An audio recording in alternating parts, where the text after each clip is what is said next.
This morning's Coffee With is with Rainn Wilson. And the satellite interview is furnished by the publisher, Penguin Random House. Look who's here, folks. Welcome to WJZ. How are you, man? Hey, I'm great. Oh, man. How about that? I haven't gotten cheers like that in such a long time. How's it going? It was all the folks who played woodwind in junior high school and high school and middle school band that were applauding.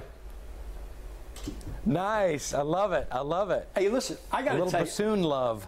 Bassoon love. I got to tell you something. I'm looking at the cover of the book, The Bassoon King, My Life in Art, Faith, and Idiocy.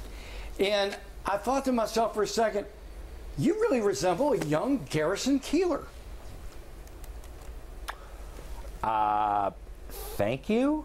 Yeah, no, that's a big compliment. I don't know whether to thank you or not. I actually brought him up on the computer here. There it is, right there. It's a small picture, but nonetheless, you resemble. I think I look a little less like an evil frog than he does. Just a little. Just a little. Well, take it as No, I love Garrison Keillor. He's brilliant. Isn't he, though? And let me tell you something. He's a brilliant best-selling author. Yeah. Yes, he is. But let's be honest about it. You're pretty brilliant yourself. I mean, folks know you from The Office. Oh. But you have had a heck of a resume, dude. Well, thank you for saying so. It was a great challenge for me to write this book. It's over 300 pages, written one at a time.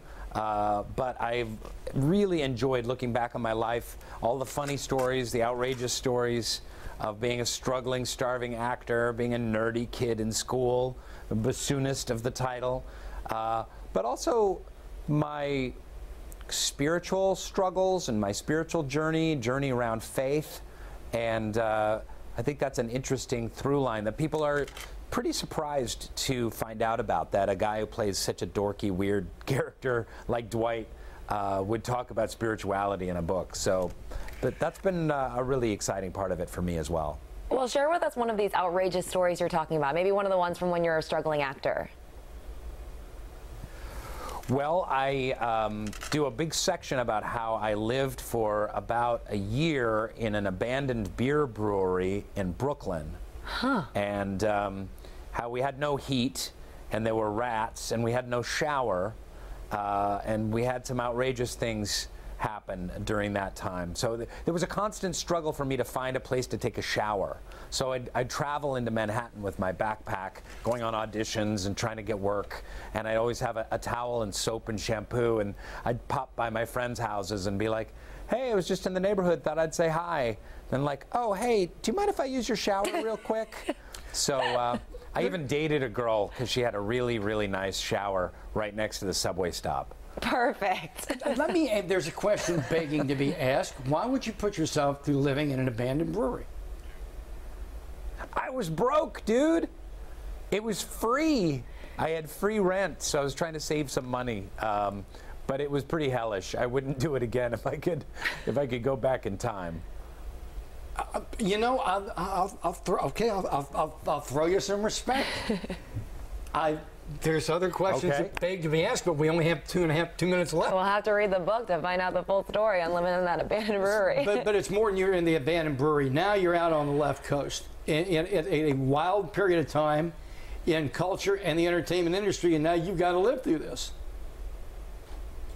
Yeah, well, you know, it's our struggles that make us who we are, you know, and our failures and difficulties, and I talk a lot about that in the book. I talk about how my first Broadway job, I bombed on Broadway. I was terrible in my first role, and, you know, sobbed and cried and really went through the ringer, but in so doing, it helped make me the actor that I am today, and the actor that got to play the role of Dwight and other roles in TV and film.